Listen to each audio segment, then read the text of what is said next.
I don't know what it's like at your school, but in my school and in my classroom, there's never a dull moment. I'm always dealing with something. You know, I'm dealing with students out of their seats, students being disruptive, students talking back, students even fighting.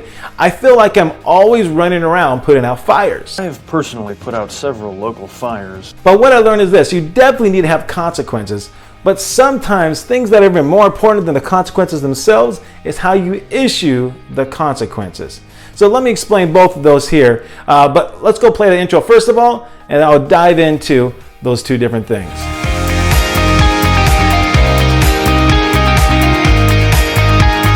Now, I teach a course on classroom management, and one of the top things you got to consider is what are your consequences for your students' behavior.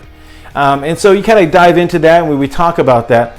But another part of it is this: when you issue those consequences, something you have to keep in mind is, can you follow through with that? Can you be consistent? And then also, how do you deal with those different behaviors? So let me kind of break it down for you. If students are acted up in your class, it'd be so easy just to send them to the office.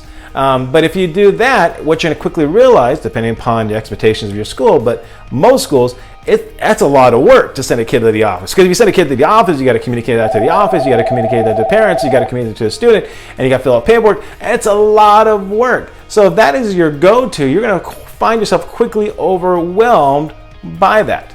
And so my advice is you need to put in place some sort of a progression on your consequences. Because the goal isn't to punish your students, the goal is to change that behavior. And you want to change that behavior with the least amount of effort on your part. And what have I found to help out with that is a progression of consequences. Now, if it's helpful for you, I'll make sure I include in the description below a link so you can see my progression of consequences. Definitely just download that for free.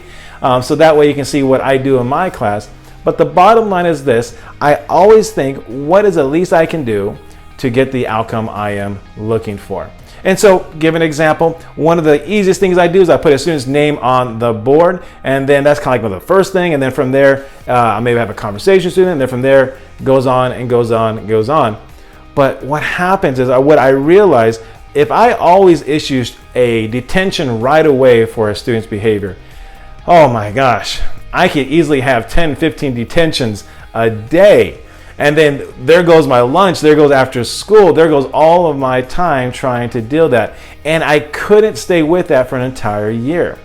So when you issue detentions, think, or when you issue any kind of consequence, think, can I carry this out long term?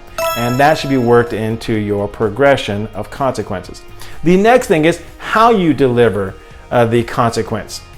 Once again, part of my classroom management course, I talk about being fair, firm, and consistent, but also just being calm in the storm. Because once in a while, these kids, I don't know about you, but they can get to you once in a while.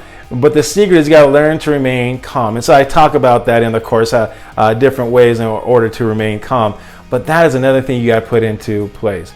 So when it comes to consequences for students who get in trouble, think to yourself, what can you implement that you can be consistent with? What can you implement that is the least amount of effort on your part?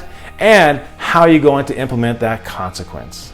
Thank you for watching the video. If you like what you saw, please hit the subscribe button or click on one of the other links.